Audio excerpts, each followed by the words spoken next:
Hi, Chris Fox, Fox Construction, Tailored Custom Homes. We're here because we're trying to get you as much information as you need to be able to make an informed decision and to be able to be in the home that you really love and enjoy. Hey everybody, Chris Fox, Fox Construction, Tailored Custom Homes. I'm here with Wayne West, local realtor. We're going to be talking about the real estate market in 30A and what's going on with the 2026 market and how we're starting to warm up towards the spring break and summer months. Wayne, appreciate you coming on. My pleasure. Wayne, you've seen multiple market cycles here. What signals do you personally watch for to gauge the market health on 30A? Well, that's a very interesting question, and I'm going to probably give you a different answer than what most people would say. Okay. Because when I look at a real estate market, most people will say, well, is it a good market or is it a bad market? And the market just is the market. You know, there is no good market, bad market. It just is what it is. And there are always opportunities in every market. Absolutely. So based on what you're looking for, what asset class you're wanting to get into, whether it be residential, commercial, whatever, there are always opportunities. And so what we're finding right now is that we are seeing things pick up right now for this year. Now, obviously, interest rates have come down. Right. We're seeing a lot of the pricing start to level out. So we've seen its price drop over the last 2 years. Mm-hmm. And we're starting to get back to that point where the buyers are coming back in, the activity's coming back in, and that's what we use to gauge excitement. You know, or is the confidence coming back? What are our lenders saying? What are they feeling? What are the starts looking like for builders? You know, is that going up? Is it going down? Is it stalling? And what we're seeing right now is that things are all moving in the direction of being a good market where the pricing is starting to level out. There's not necessarily a big buyer advantage or a big seller advantage, but things are starting to move again where things had stalled for a long time. So that's good news. Oh, no, absolutely. What's the biggest financial mistakes buyers make before they ever speak with a builder or lender? It's kind of hard to make a mistake when you actually speak to somebody who knows what they're talking about. Making assumptions that one market is the same as the other, well, it only cost me $150 a foot to build it where I live. Here in Louisiana or in Kentucky, you know, it should cost the same. I mean, a 2x4 is a 2x4, right? Well, not, yeah and no, right? Our market is very hyper local, and we have nuances with our market when it comes to labor and materials that other folks don't. We are landlocked between the Bay and the Gulf, and so we're not making more land. We don't have more places to spread out. You know, and 40% of the county is owned by the county, by the state. We have these state forests, so we're not going to ever become over commercialized or overbuilt, which is what we love about Walton County, right? Absolutely. It's what we love about 30A is we have all of the nature and all the state forests that make it what it is. And all the great things. Right. So as a result of that, we have land costs that are going to be very different, you know, than somewhere else. We can't spread out like we're Texas or something. How do you help your clients balance lifestyle goals with smart financial decisions? And that's an individual thing, right?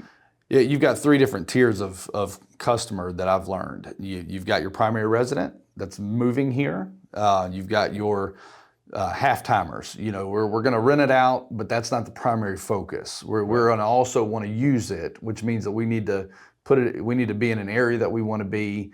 It needs to be big enough to serve our family, you know, but when we're not here, we're going to rent it out to offset cost. Right. Okay. That's a whole separate conversation. Then you've got your straight up investor. We're buying it for numbers only, and we just need to make sure that it's going to hit a certain profile, a certain pro forma deal. So based on where people are in that spectrum will determine the answer to that question. How I bring value to that person is by spending time on the front end to sharpen the saw before we start cutting the tree. We want to have a buyer consultation, ask those questions. What is your goal? What are you trying to accomplish here? Are you going to use it? How often are you going to use it? Are you going to come during the summer when it's peak season, you know, or are you only going to come in the winter time when hardly anybody's here? You know, kind of thing. How often are you just 2 weeks a year, or are you coming for 3 and 4 months at a time because you're at that age and you can do it. You can do that. In your experience, what role does construction quality play during the resale negotiations? Oh, huge. And that's from new construction to remodeling too. It's very easy to see when somebody maybe didn't have the budget to do it all right, you know, and so they do some things really well, and then they half do other things. And unfortunately for those sellers, our buyers are not stupid. They're all savvy. They're buying multi-million-dollar homes because they did well in their life, and they typically are pretty good at details in some form or fashion, and they notice things. Right. You know, so lipstick on a pig deals aren't necessarily, this is not the market to do that. If you're Used gonna to be 20 years ago, but not anymore. Not anymore. And so, you know, folks that are coming in here to do renovations really have to take into account, okay, if we're gonna get top dollar for this property when we turn around and flip it, that means we've got to put stuff in it that's gonna draw the attention of that buyer. Right. Right? Because there's plenty to look at. There's plenty of opportunities right now. Once again, we're not in a seller's market where 2022 was you know, you put anything on the market and it sells with multiple offers. Now it's there has to be strategy around it, and there has to be a thought process and a budget, you know, that goes into it. Yet that budget has to include the full meal deal. It's got to be top notch in order to get a top notch buyer, and it will move in the event that you do that. And I think that's the key, is that it will move, because we do have a demand and a growing population here, which is exciting to see.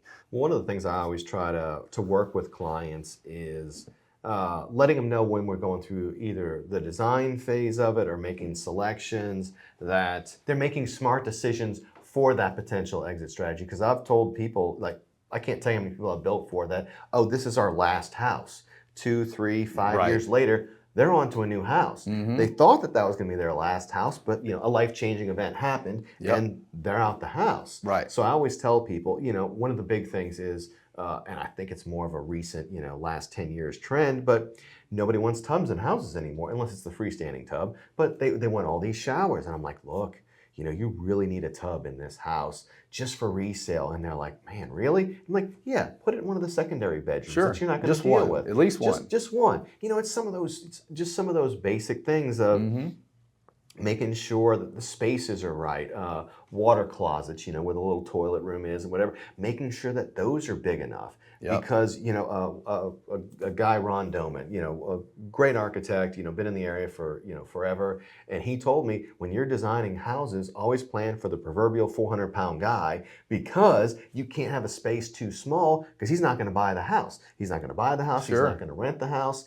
And then when I'm working with clients with rentals, I always tell them, I'm like, look, I get it, or, you know, your secondary rental, you know, the way you're describing it, because if they're going to rent it a portion of the year, they want to make sure that their reviews reflect the house and how good the house is. But if all of a sudden they're designing something and that design doesn't quite work because it doesn't really work with renters, or it's not memorable enough, or the secondary living room that everybody wants now is a little bit too small, doesn't function right, because they're just tired of working through the drawings. It's like, no, we really need to finish this out and finish this out well, because you want to make sure that, one, when you go to sell it, but two, also the rentals, because anybody who's renting a house and they go to sell it, anybody's, you know, they're going to go look at the rentals. They're going to go look at the reviews. Not only the people that are renting it, but the people that are going to buy your house are going to look at those reviews. That's right. And having all that, you know, up front and known ahead of time, so that way they can plan for it when they're designing. And I feel like it's I wouldn't say it's the most important thing, but it's definitely something we need to make sure and look out for those types of things. Yep, 100%. If you give one piece of advice to someone investing heavily on the 30A property, what would it be? Get started. Stop talking about it. Because guess what? In 2019, it was too expensive. In 2022, it was too expensive. In 2024, the rates were too high. There's always something. Right. But if you look back at people that are buying now compared to when they bought in 2019, you know, they're laughing all the way to the bank. The 2019 people won, right?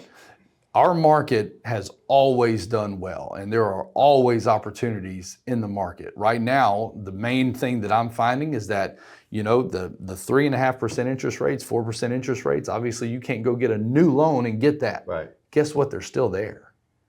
They just happened in 2019. Right. So what we're finding a lot of opportunities right now is with owner financing, where we come in and we buy the property subject to the existing mortgage, take over that loan, and then have an owner finance the balance of that deal. And the sub-twos aren't that difficult. It's not hard, but people don't understand them. Right. So having an attorney, a title attorney, that understands how to make that work, and understand, and having a realtor that can help explain, hey, this is what it looks like to both the buyer and the seller, because most people don't it's not get this. conventional. It's scary. Yeah. And I can understand that. When you don't understand something, it's scary. But when you've done it, you know, and I've had the privilege of being able to do several of these just in the last handful of months. A lot of people that are coming into our market are like, man, the numbers just don't work. Well, it's not true. We just got to dig a little deeper, Right. you know, and see if there's a seller that's willing to entertain this. And when we do find that person, then we go through and take our time, help the seller feel comfortable with what we're doing, and explain the process, how it's really not all that different. But if you work with us on this deal, then you're going to actually get the number that you're looking for. Right. You can get a better number. You may actually get a better number than you expect. You're just going to get most of it in 2 or 3 years, right, instead of right now. But we can go ahead and relieve you of the financial burden of the debt, right, and go ahead and get you some money in your pocket now, get you the number that you ultimately want, and in 3 years from now, when the balloon payment hits, you're done. Now everybody wins, yep. And that's the big goal. Yep, is win-win. Yep. No, I agree. All right. Well, I definitely appreciate it. You know, Wayne, you coming by. Appreciate everybody listening in. Wayne West, local realtor, Keller Williams, great guy, and appreciate everybody listening. Thank you.